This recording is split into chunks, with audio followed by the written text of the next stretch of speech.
Hello YouTube, newsletter and survival group subscribers. This is Terrell from Terrell3.com. Today is July 6, 2017. This is the update report connected to volume 27. Pretty much the same as what you see last week. Seismic indicators say we're moving through the lull period. That's going to go until the end of August because the black star is in the Libra constellation. I'll show you where we are in the solar system. Give my random access memory a chance to catch up here. Just for a second. Here we go. This is where we are in the solar system. The black star is going to be just about where it says sun right here.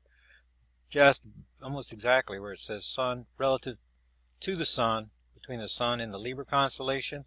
We are looking back at the black star this way, and it's around here about Mars orbit path, so we would be looking at the black star just below the ecliptic plane, just on this side of Spica. Well, it's probably just a little farther left now. We were in alignment on May the 9th, so as we go this way, the black star would appear to be retrograding backwards, going that way.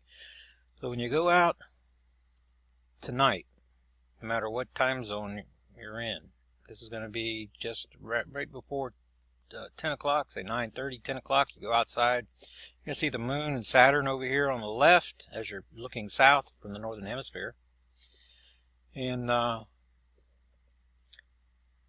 black star from Earth relative position is going to be just about where my cursor is, just below the plane right here. So if you find Jupiter, the brightest star that you'll be able to see to the lower left is going to be Spica.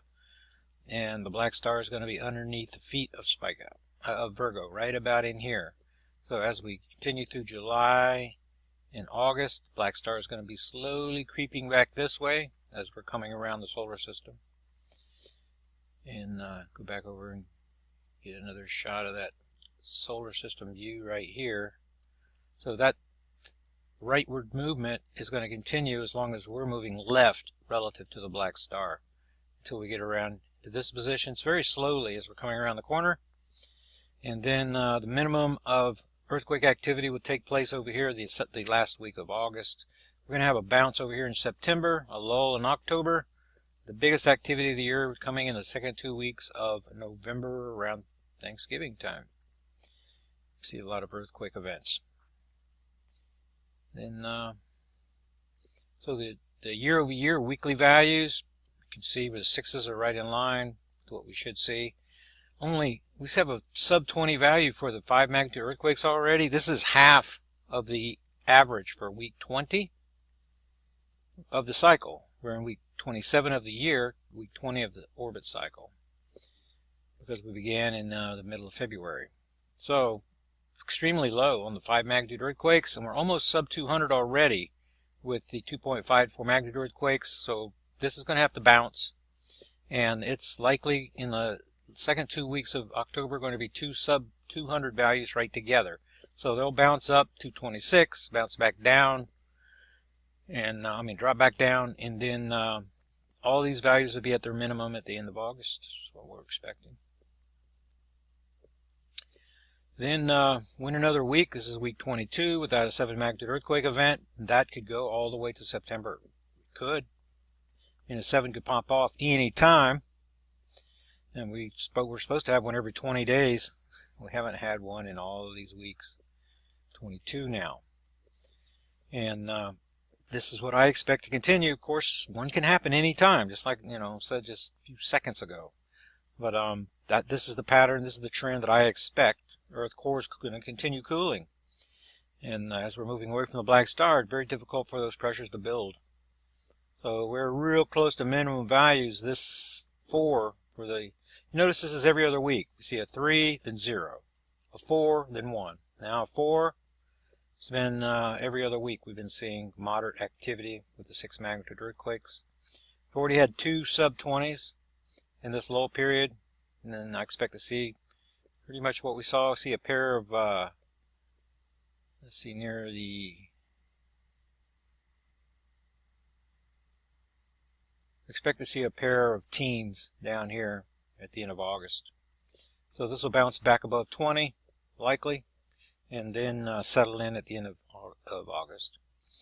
In earthquake 3D, it's kind of an unusual event. 5.8 up here in Wyoming, right here. No precursor quakes, just aftershocks. And I'm a little bit surprised, as I mentioned in the video, in the update report, that we're not seeing more stories. It came out in February about the carbon deposit underneath the western United States, northwestern United States. That's likely connected to what's going on right here. So this is the biggest earthquake. Look at the magnitudes and the timing.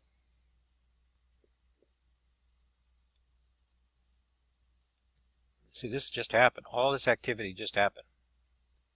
Right there.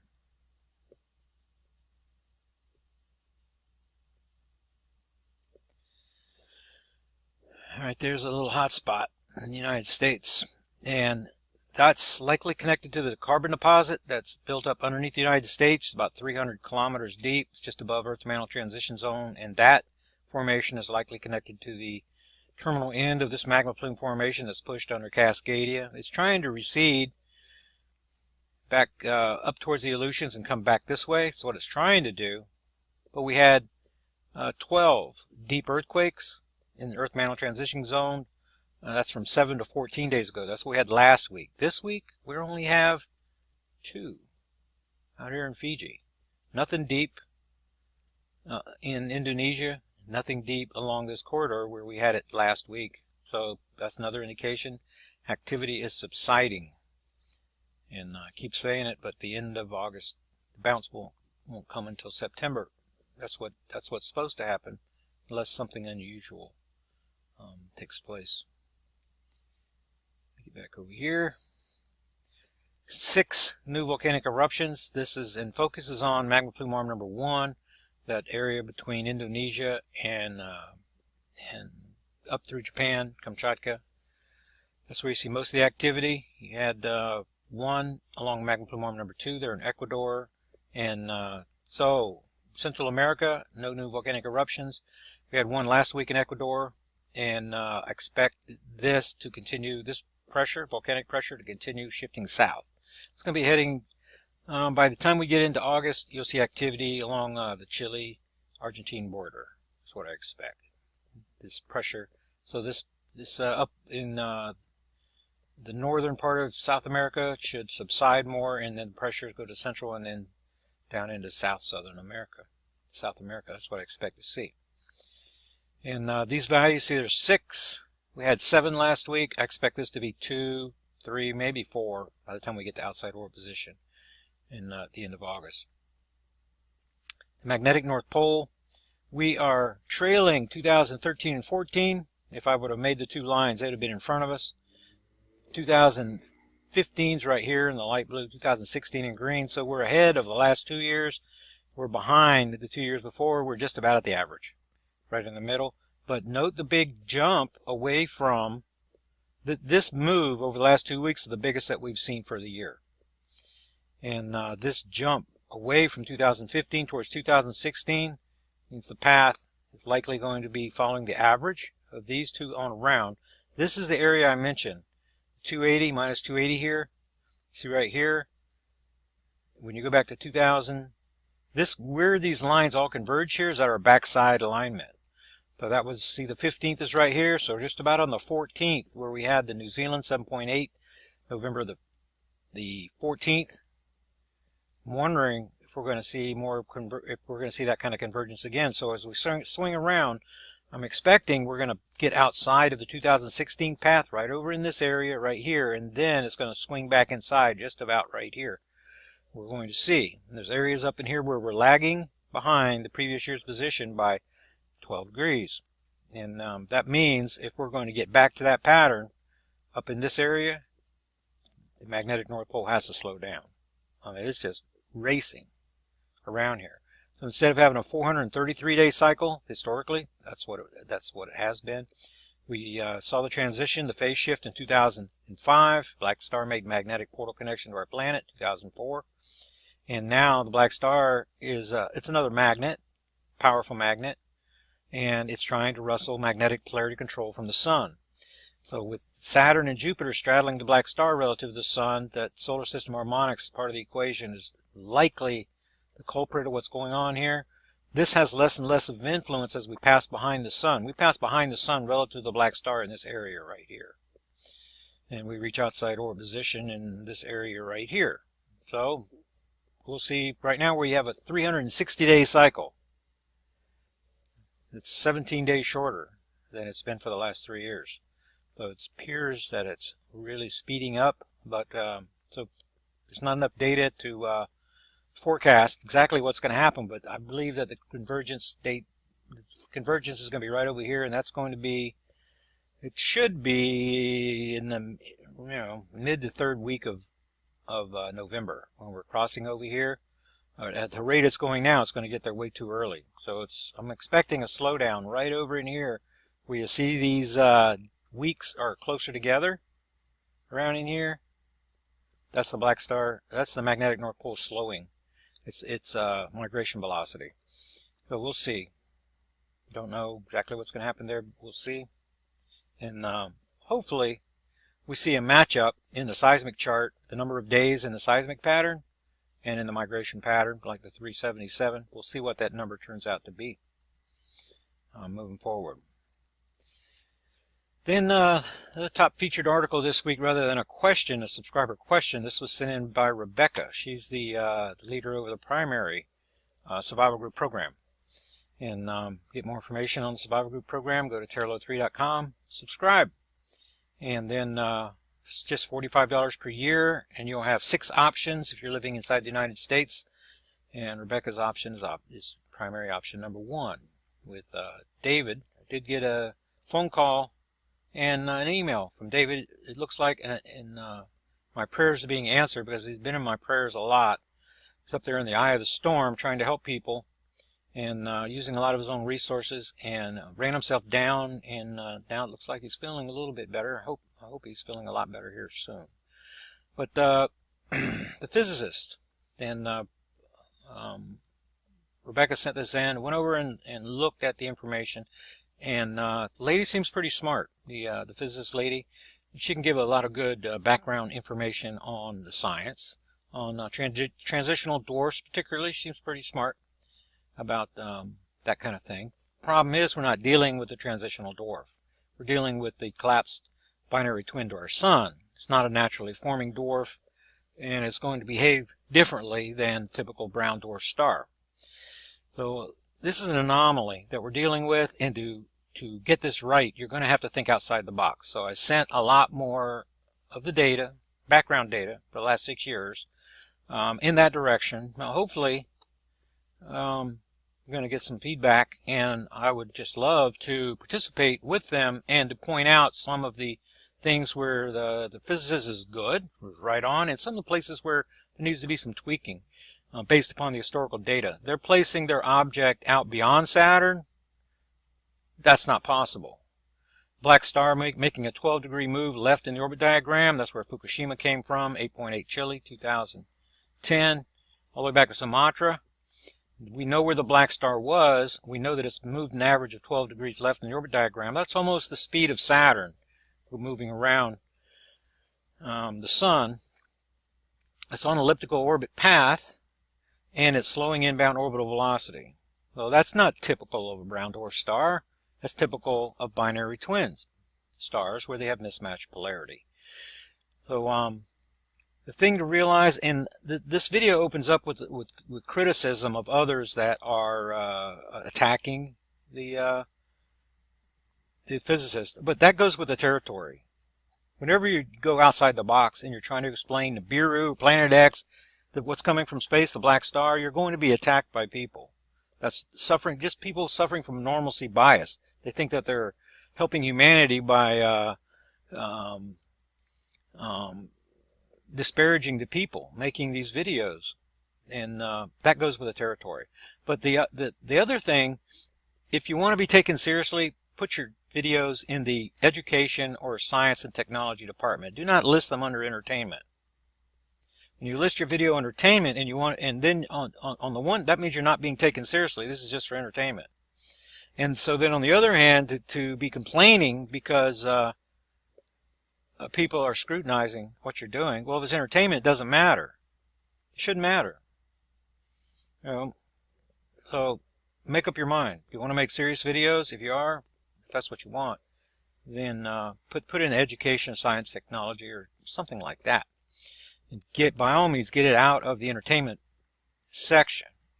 And that's going to cause your program to lose credibility. If you're here just to entertain, if you're just making a lot of videos to keep the ads going and keep the income coming in and things like that, then that's one thing. And a lot of people do that, and more power to them. That's what you want to do. If you Scott or the W.S.O. boys or Marshall Matt, anybody wants me to come on and provide some of the background information, the data, science-based information, education, to educate people, happy to do that. More than happy. And in that, if that's the case, then I would expect the physicist to alter some of the statements that she's making to coincide with the science. Because a lot of the things that are being said just really doesn't match up with what the science is saying.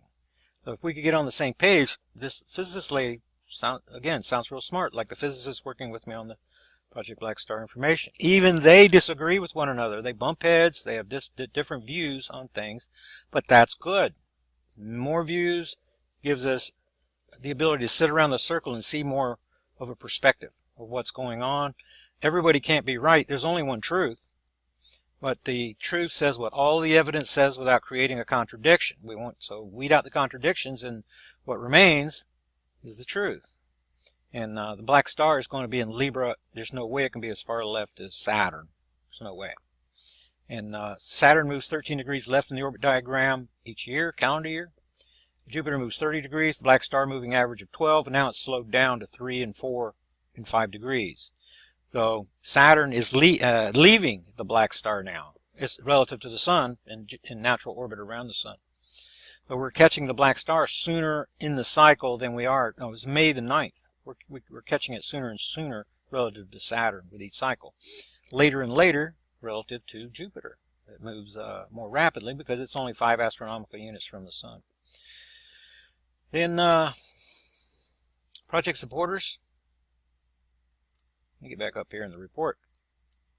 Project supporters for this week include Terry and Angela. They subscribe to the newsletter and survival group program, sterilo3.com.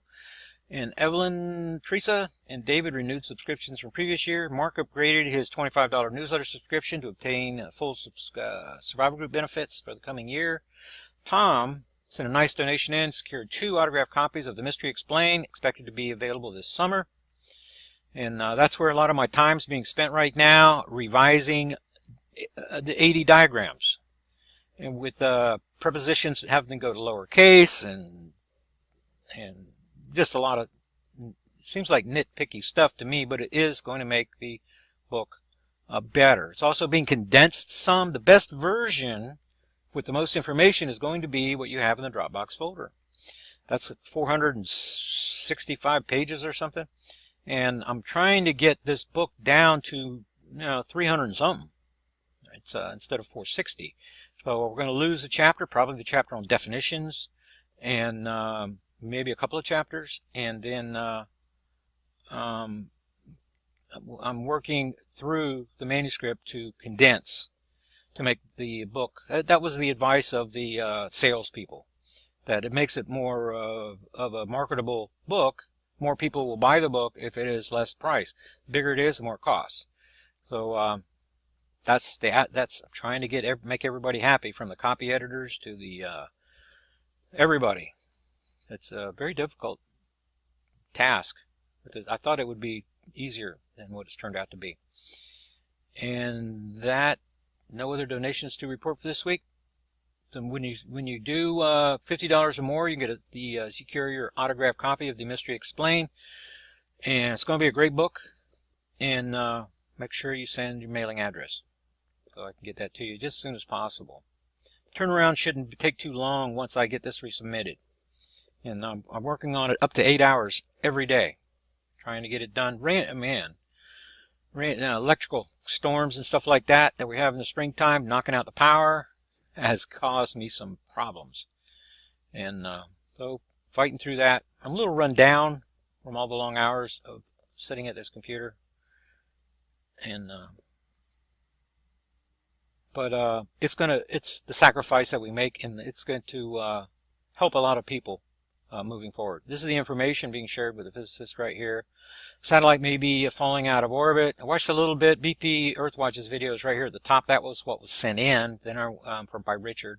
Then I went out and got the related information. Posted it here. Further reading. Wildfires. It's fire season. A lot of that going on. Mr. MBBB guy. And Updated reality information. In Australia, Mark sent in some stories on Australia and the giant ice chunks that's about to break off Antarctica. That's related to the magma plume activity, magma plume arm number 2, for sure. And like I said, pretty boring week, and still quite a few new volcanic eruptions taking place. That's going to be because of the 12 deep earthquake events that we had, and I expect that to slow down now that we just saw 2 deep earthquakes for the last 7 days. Part of the trend that I expect to continue. So lots of information in the in this newsletter. A little bit skinny on the survival section. There's still good information in here, and preps, official documentation, U.S. prepping for war in the streets. I'd say this is definitely coming. Mad Max is coming to the United States. That's why you want to make friends with your survival group buddies ahead of time. Have yourself a plan ahead of time on staging area, on bug out location, and survival supplies, things like that. The people that are paying attention to the survival aspect are going to be far ahead of the people that sit back and wait until the crap hits the fan. Because then chaos in the streets, what are you going to do? You have no plan. You're going to be living hand to mouth. You're going to become a threat to those that are in the survival group program. That's not what you want. And that's pretty much it. Didn't need a short report because I knew this would be a short report. And if anything big happens during the week, then I'll make the video. And thank you guys for supporting the research. Get more information at terralo3.com. And there is a radio show coming up here in August. I'll do my best to schedule more over the course of the slow summer. So thanks again, and see you on the next Black Star Update report.